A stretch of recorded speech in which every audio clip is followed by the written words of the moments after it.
Hey everybody, thanks for joining us. I think this is the fourth session on today's slate going into it, so we're gonna have a little bit of fun. Your marketing team's done a great job. I like this. I've been proper AI'd here. This is great. Lots of chat GPT and lots of words on a slide. Breaking myths, the truth about measuring UX and player acquisition in mobile games. I mean, that's a beautiful title. It's very, very, very marketing. Yes. So what are we actually talking about in small words? In small words, how do you measure your players? How do you measure that engagement? How do you do that on mobile? How do you do that on a web shop online as well? And sort of connecting the web shop to the user acquisition side of things as well. Absolutely. Okay. So speaking of, I mean, we talk about challenges that we both hear from our sides of the fence. So we should also introduce ourselves probably. That would probably help, actually. That would be helpful. So Berkley, Egenes, Chief Marketing and Growth Officer here at Xsolla. We've been building web shops and direct-to-consumer experiences since 2021. We've had some great success, and we're thrilled to partner with AppsFlyer this year and make that happen. And I'm Adam Smart. I'm the Global Director of Product for Gaming at AppsFlyer, which gaming isn't a product, so it's a very interesting role. What I'm effectively doing is product strategy and looking at where gaming is going and finding lovely companies that we can work with in order to hit those needs of our customers and prospects and anybody else in the industry. So we have a packed room in here today. We're going to do this a little fluid. There's going to be a little Q&A. We want you to get actively involved in the conversation. So if you have questions at any time, there's some mics running around. Think of it as theater instead of cinema, right? If you want to ask a question, jump up and ask a question. Or put your hand up. Put your hand up, actually. Well, put your hand up. Sally will run over, and hopefully we don't have an accident. With the jazz hands. Process. So one of the things we talk about, we always have these challenges. We talk about acquisition, we talk about incrementality, and what does that mean? Of course, acquisition, you want more players. You want more eyeballs. If you're a mobile game, you want more thumbs. You want more transactions happening. And incrementality, how do you get your monthly active users coming back over and over again, making that purchase? We call it a dolphin to a whale. Take that was just making a $10 transaction, pushing them from a value proposition to a $50, $100, $1,000. We have partners that are doing $10,000 transactions on a mobile game, and it kind of just blows your mind. But then, how do you measure that? Like, you got that sale. Like, what's next? And like, how do you figure that out? And what are those questions you get solved? I think, obviously one of the biggest problems is that connection that you need to make between a web store and the user acquisition. Without that connection, there's no way that you can establish a true ROAS. You kind of you'll have people coming in through the funnel and then going off and purchasing via the web.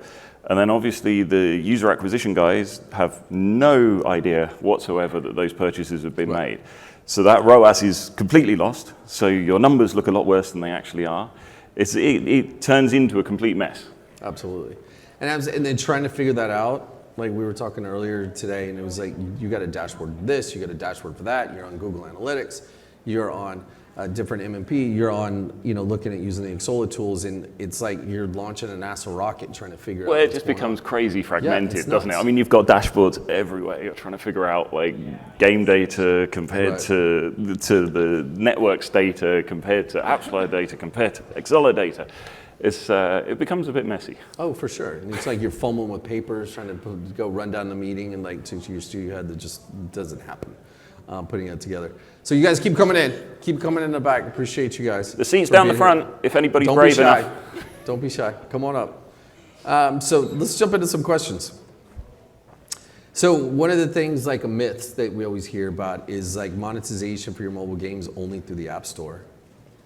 And we both would probably say that's unbelievably false. Yeah. And we would. Because they look at it, when you launch your game, you want to get in the App Store, obviously there's certain things, the blockers and things you go down the path and going into it, but to be able to monetize it in different ways. And you're building a business, not just a game, as we look at it. So take that experience online with the web shop, look at what's happening with third-party platforms where you can make payments in different ways. What is the way that you can monetize so you can grow your game incrementally and build that business? So hopefully you're on game version 2.0. We saw in the video, there was the game grew and became 3 different ones. Like, hopefully that's a vision as you can go down the road and be able to do that effectively and monetize. Just, I would say, just follow directions, follow terms of service, follow those protocols and things that are in place, and get creative. I did a podcast very recently with one of your guys, the president, not the president of US, but the president of Mr. Xsolla. David, yes. And there was an interesting comment there that was like, developers like money, and people like money. Money is good. Money is a good thing to be able to generate from your game, but being able to keep more of it, that's a big thing. And at the moment, that's a newsworthy thing. Right. That's something big. So I guess one of the questions that I have for you is when something feels almost too good to be true. It usually is. So where do you stand on this? Is it okay? Like, can you do this? From a web shop perspective, 100%. And I think you should take that opportunity to own the whole direct-to-consumer process and the whole ecosystem that you have. And if you don't, you're at risk of not being successful, because you can continue down the model and try to go just with the app stores. They'll take the 30%. If you want to get featured, it could be another 30% in cost. And so next thing you know, you're at 18 and 22 cents on the dollar and what's going on. That's not a business. That's kind of a hobby as you look at it as you're going forward. But if you go into and build your web shop, we've seen success over just the last 2 years. We've launched over 500 web shops and helped the mobile game industry monetize incremental revenue, $1.5 billion US in the last 2 years alone. And that's through December of 2024. Looking at it, and so it's an opportunity to take advantage of, that you have to really own that experience and then to develop incremental revenue. Because without it, you're not building a business. You're not building something that's sustainable for the future. You run the risk where you're at the hope that your IP explodes, that an influencer grabs it and it goes nuts on the internet, and putting that together. That's what you're dependent on. That's your go-to-market strategy, and that is more luck than it is skill. Another thing that came up from the podcast I did, go listen to it. Add me on LinkedIn. Go listen to it. It's interesting. Anyway, the podcast, it was the concept that blew my mind from it wasn't the actual web store part itself. It was the fact that you could build a community out of the web store part, put a loyalty program in there, potentially start generating offer wall from within that ecosystem, and you're effectively building out your own ecosystem, which is like, that just got my brain into overdrive, and I started coming up with loads of different ways that I would have used that when I was in gaming, and I kind of want to go back and use it now. But it's something that's powerful, and to be able to do it, but it doesn't. One of the things everybody goes, oh, that's only a AAA. That's only like a 300,000 person studio has it because they have the bandwidth. No, we can do it. Well, yeah, but it normally would be if you have to invest in all that infrastructure and do all of that yourself. But now with partners such as us, like with combination together, you can go build this web shop, put it together. You can give us the assets. We'll build it for free until we get from a processing and accepting transactions for you guys. Build this website ecosystem. Build a multiple page portal till you own that experience. To your point, you can do subscriptions, do loyalty programs, personalized offers. You find somebody that's into that $1,000 ticket item, and then you're gonna send them an email next month, I guarantee you it, and offer them another one for another $1,000. That's the part that I found really interesting of it as well. Those numbers will keep going up. And one of the questions we had earlier today, it was like, how do you do that? And we're like, or why would you do that? You like create FOMO, create different opportunities for players into it. So you can have a friend. But a little bit further down the line, you can start doing cross promotion through it. Exactly. You can put all that. You can do influencers, Discord, email, social media campaigns, and putting all that stuff together, and it all fits and it comes into your hub, not ours. It's your hub and your branded ecosystem on your website. So, myth. 100% myth. Measuring player engagement across web and mobile has to be done independently by platform.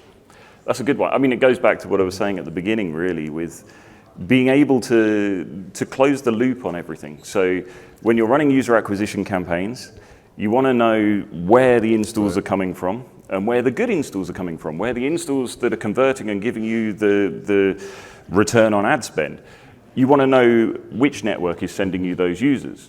if you don't connect the web store through to the game, then you don't have that information available to be able to view by campaign. For sure. And that's a limitation. That is a limitation.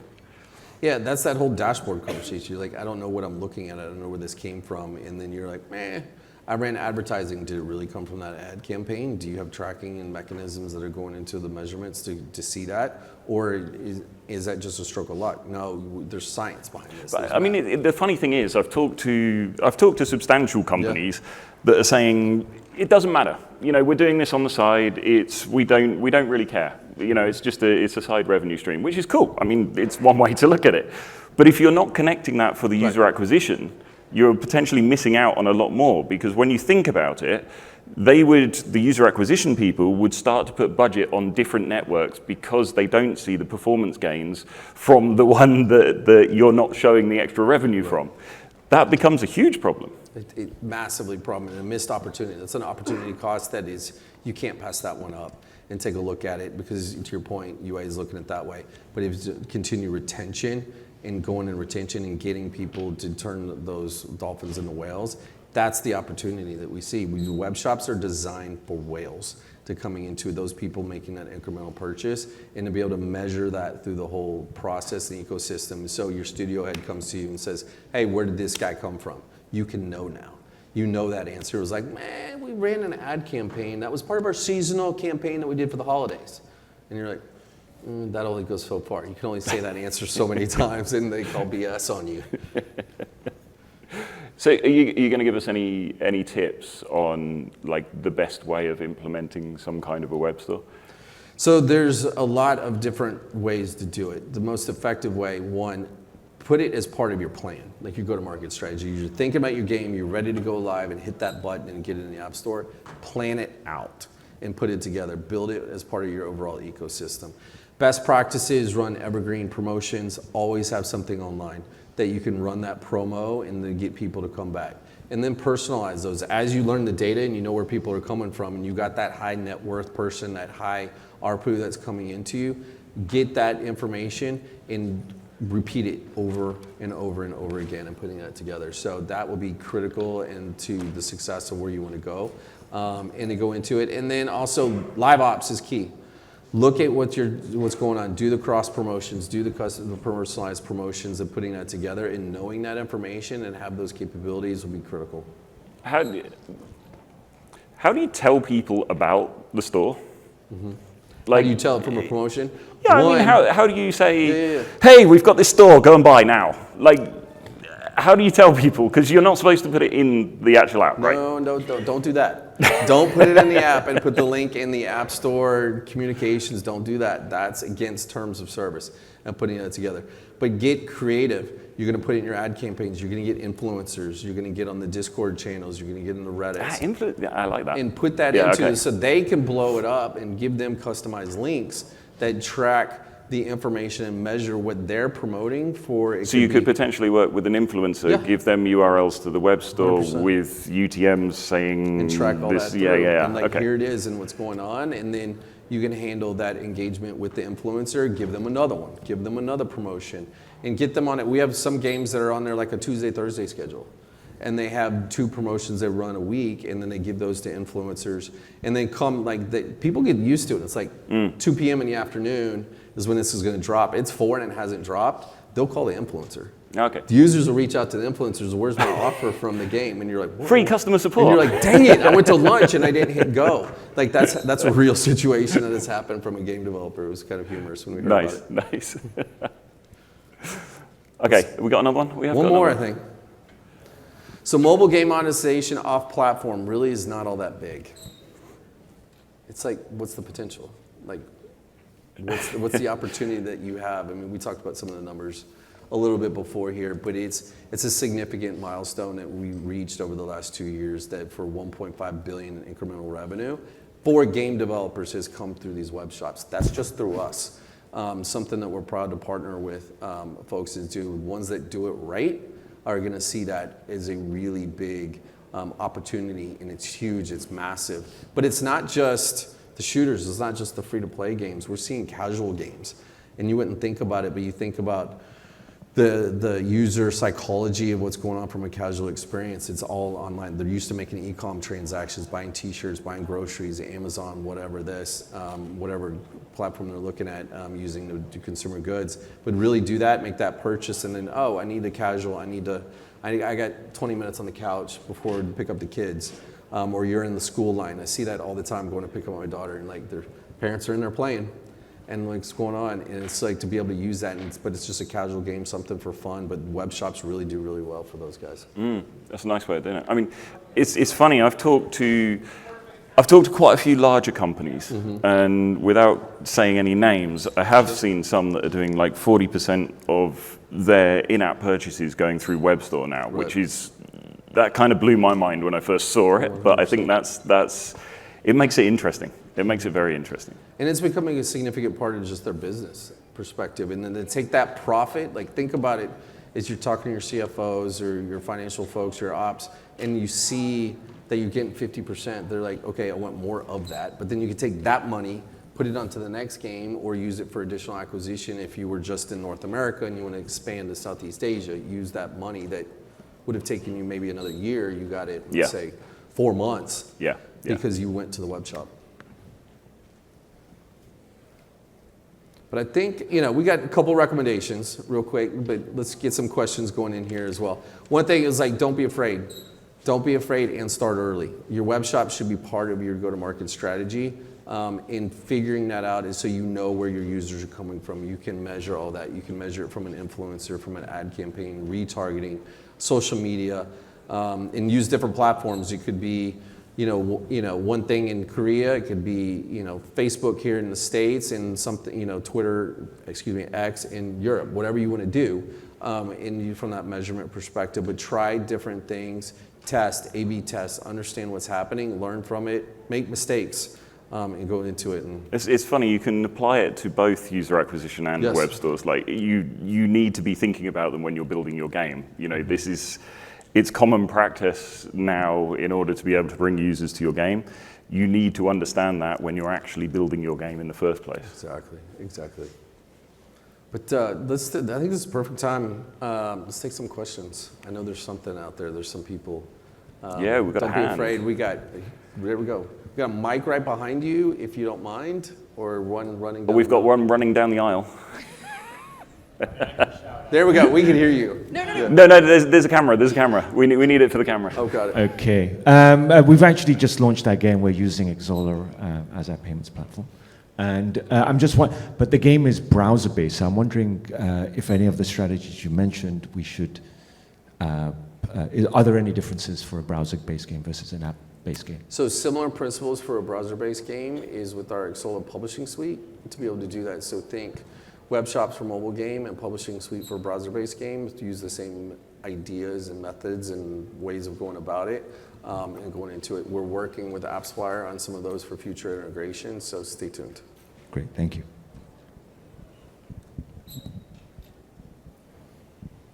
So if your game already has a separate web shop set up, how would you encourage people to go there over purchasing an app? Because I think we're struggling with getting players to get out of our app, out of the mobile app to purchase, for example.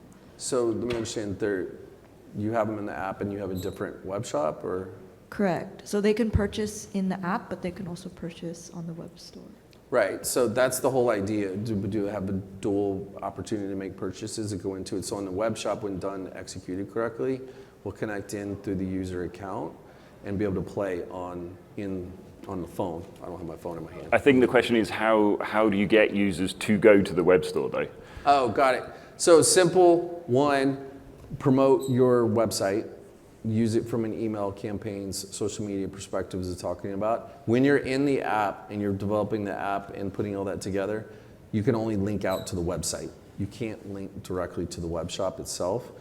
So then within the marketing materials and the messaging, hopefully less words, that you put that together, that you would lead people to, hey, go make this purchase, plus up on your account to come into the web shop, and that's on your own website portal. I have also seen some companies running almost retargeting user acquisition, but to the web store, which is something new that a few of the companies have been trying to do. Could you repeat your point a different way? Maybe I don't understand what you mean by like retargeting user acquisition. Sorry, so you would run campaigns, user acquisition campaigns through, I don't know, Meta or you know, whoever you're working with as one of your networks. You would then run user acquisition campaigns based on your users that you know that spend, and you would try and bring those users to the store. So you wouldn't, instead of taking them to your game, you would take them to the web store. Okay, cool. Thank you. And then a lot of it depends on your creative and everything else that you're using. You want, you know, obviously you've got to explain what you're doing. Thank you.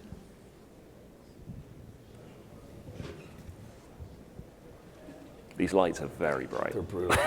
So we always see about right here, first 4 rows. Can you tell me more about this leveraging data from live ops? Like, can you give me an example of what might something be useful, and then trying to like filter out from like the clutter of things that might not be useful? Do you want that one? In terms of web store or? Well, the point was measure everything, right? So measuring from, but not everything is going to be necessarily useful.